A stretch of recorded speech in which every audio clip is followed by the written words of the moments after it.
요한복음 6장 16절로 21절의 말씀을 다 같이 함께 천천히 봉독하겠습니다. 저물매 제자들이 바다에 내려가서 배를 타고 바다를 건너 가브나움으로 가는데 이미 어두웠고 예수는 아직 그들에게 오시지 아니하셨더니 큰 바람이 불어 파도가 일어나더라. 제자들이 노를 저 시별이쯤 가다가 예수께서 바다 위로 걸어 배에 가까이 오심을 보고 두려워하거늘 이르시되 내니 두려워하지 말라 하신대 이에 기뻐서 배로 영접하니 배는 곧 그들이 가려던 땅에 이르렀더라. 아멘. 예수님께서 갈릴리 호수의 동쪽 사막 광야지대에서 우리가 간단하게 표현하는 오병이어의 기적을 일으키셨습니다. 그래서 갈릴리 호수의 동쪽 광야에서 5,000명이 넘는 사람들이 모여서 예수님의 기적, 광야에서 베풀어지는 예수님의 식탁을 먹고 다시금 돌아갔고 예수님은 사람들을 피해서 홀로 산에서 계셨습니다. 그리고 저녁이 되었을 때에 제자들은 다시 배를 타고 건너편, 다시 이제 그 사람들이 사는, 주민들이 사는 갈릴리 호수의 서쪽 편으로 이렇게 배를 타고 오게 되었습니다. 그런데 그렇게 배를 타고 오는 중에 이미 날은 어두워졌고 그 배가 호수 중간쯤 왔을 때에 큰 바람이 불어 강한 바람이 불었고 그 바람으로 인해서 파도가 일어서 그들은 호수 한가운데서 이러지도 저러지도 못하는 진퇴양난의 어려움에 빠지게 되었습니다. 그래서 그들은 한순간에 두려움이 잡혀서 어떻게든 이것을 버려서 나려고 애쓰고 있었을 그때에 예수님이 제자들에게 다가왔습니다. 물론 제자들은 그분이 누군지도 모르지만 누군가가 온다는 것을 알고 귀신인 줄 알고 매우 두려워했었습니다. 그때에 그들에게 굉장히 낯익은 목소리가 들려왔습니다. 내니 두려워하지 말라.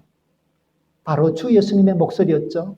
그들은 주님의 목소리를 듣고 그리고 가까이 오시는 주님을 보고 너무나 기뻐서 예수님을 기쁜 마음으로 배로 영접하였다고 본문은 기록하고 있습니다. 이것이 오늘 우리가 본 오병이어의 기적 사건 이후에 예수님께서 물 위로 걸어오신 기적의 사건을 다루고 있는 내용입니다. 모세는 애국 왕을 피하여서 미디안 광야에서 양을 치면서 숨어 지내고 있었습니다. 그렇게 40년 동안 그는 광야에서 숨어 지내는 동안에 하나님은 그를 찾아가셨고 불타는 들기나무 가운데서 모세를 부르셨습니다. 그리고 그에게 삶에 대한 소명을 주셨습니다. 애굽으로 다시 돌아가서 내 백성을 애굽에서부터 구해내라는 것이었습니다. 그렇게 하나님께서 모세에게 내가 너를 애굽으로 보낸다라고 했을 때, 이스라엘 백성들에게 보낸다라고 했을 때 모세는 매우 두려웠었습니다. 하나님, 내가 어떻게 가겠습니까?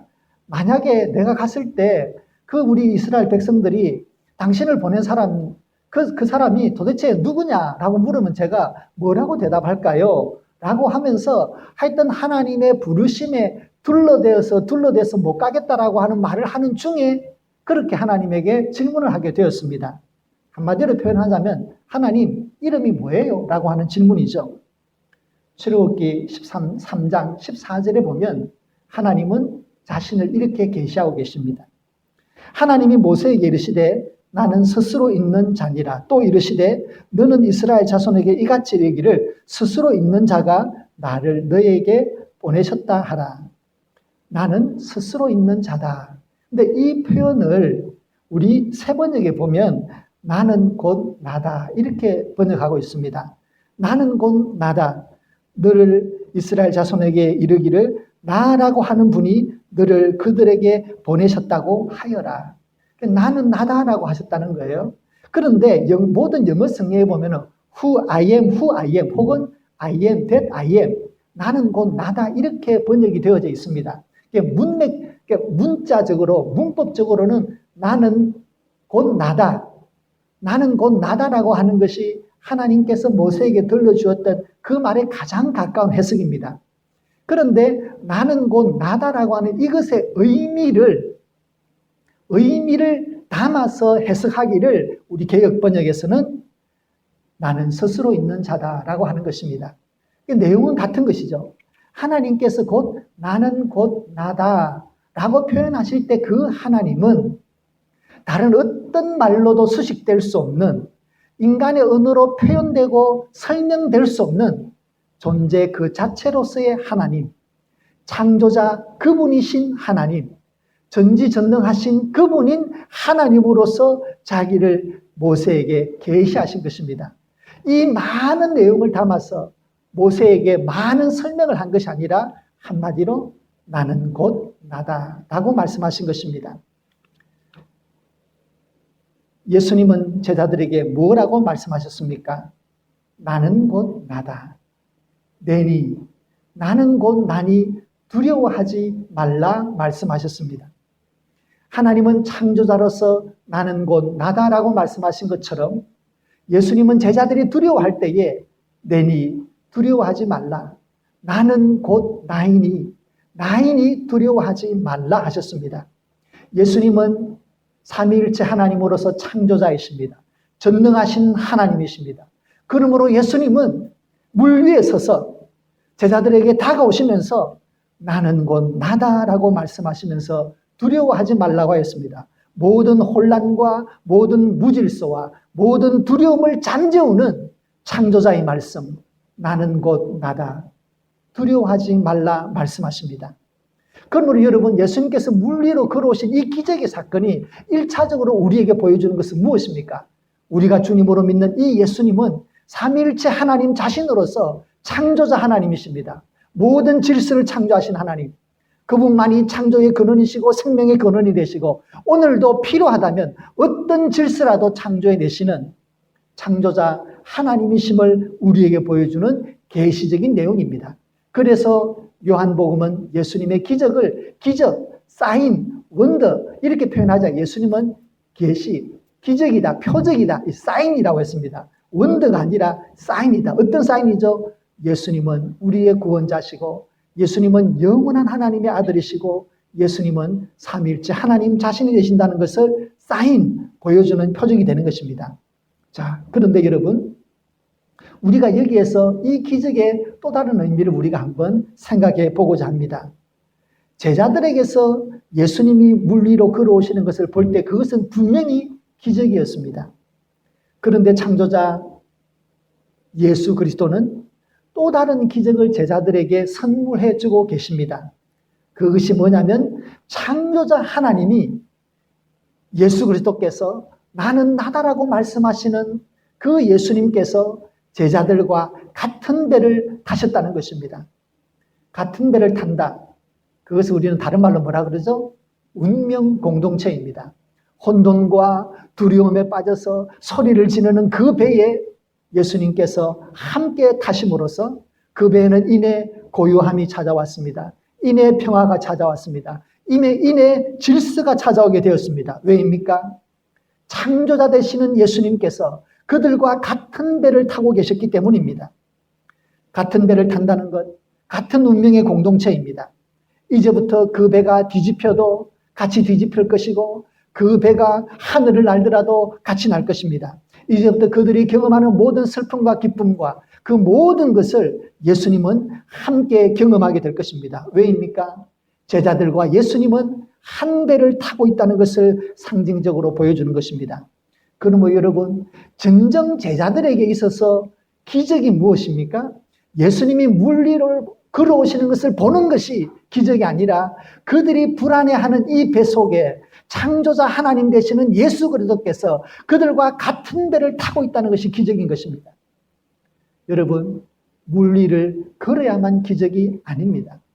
우리는 코로나19를 통하면서 기적이라고 하는 것은 자기 발로 당당하게 일어서서 걸을 수 있는 것, 맨 땅을 자기 힘으로 걸어가는 것, 그것이 기적이라는 것을 알게 되었습니다.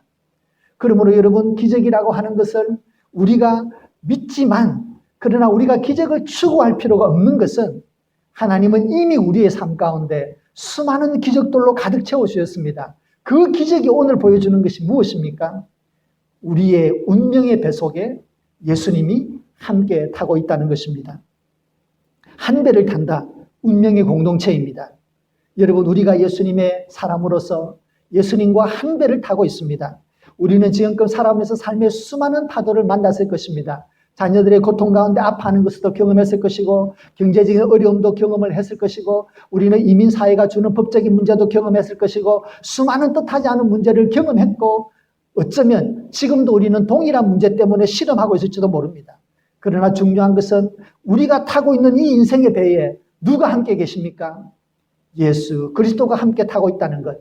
이것이야말로 오늘 우리가 발견하게 되는 우리의 기적인 줄로 믿습니다.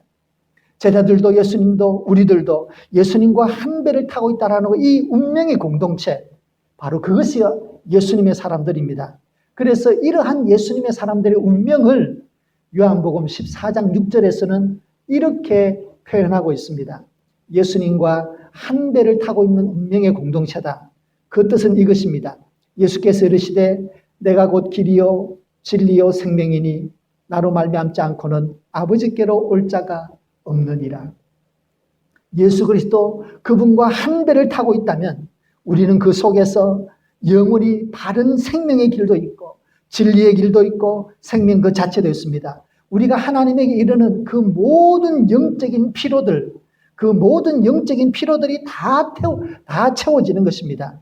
그래서 우리가 예수님과 한 운명의 공동체는 모든 영적인 필요들이 채워져서 마침내는 우리를 하나님 앞에 세우는 영광의 자리로 우리를 이끈다는 것입니다. 또 다른 본문을 보겠습니다. 에베소서 1장 3절의 말씀을 같이 한번 읽어볼까요? 찬송하리로다 하나님 곧 우리 주 예수 그리스도의 아버지께서 그리스도 안에서 하늘에 속한 모든 신령한 복을 우리에게 주시되, 그리스도 예수 안에서 하늘에 속한 모든 신령한 복을 우리에게 주셨다라고 했습니다. 예수님과 함께 탄 이 운명의 공동체, 우리의 삶에는 하늘에 속한 모든 신령한 복이 주어져 있습니다. 왜 그렇습니까? 예수 그리스도, 그분을 믿는 믿음 때문에 온전히 우리에게 은혜로 주어진 것입니다. 그러므로 여러분, 우리는 살면서 때로 수많은 인생의 파도를 만납니다. 그러나 두려워하지 말고 근본적으로 우리는 우리의 삶에 대해서 소망을 가져야 합니다. 쉽게 표현하자면 아무리 어려움이 있어도 하나님이 결국에는 우리를 선하게 인도하실 거야. 지금은 아무리 내가 이길 수 없는 문제, 열리지 않는, 넘을 수 없는 큰 태산 같은 산 앞에 있지만, 그러나 우리가 예수님을 믿기 때문에 하나님께서 결국에는 선하게 인도하실 거야 라고 하면서 기본적으로 우리는 삶에 대해서 굉장히 희망적이고 소망적인 시각을 가져야 할 필요가 있습니다. 왜입니까? 믿음이 우리에게 있기 때문입니다. 믿음이 우리로 하여금 소망의 자리로 이끌고 있기 때문입니다. 예수님께서 동행하시니 결국은 우리의 삶은 소망이 있고 결국에는 믿음으로 승리하게 되며 결국에는 하나님 앞에 영광스러운 모습으로 우리는 서게 될 것입니다. 제자들이 예수님 때문에 경험한 또 다른 한 가지의 기적이 있습니다. 21절을 한번 같이 보겠습니다. 같이 읽겠습니다. 이에 기뻐서 배로 영접하니 배는 곧 그들이 가려던 땅에 이르렀더라. 배가 그들이 가려고 하는 땅에 곧 가게 되었다라고 하는 표현입니다. 굉장히 평범한 문장입니다. 그런데 우리가 이 문장을 이해하려면 갈릴리 호수의 크기와 그 지명을 조금 이해할 필요가 있습니다.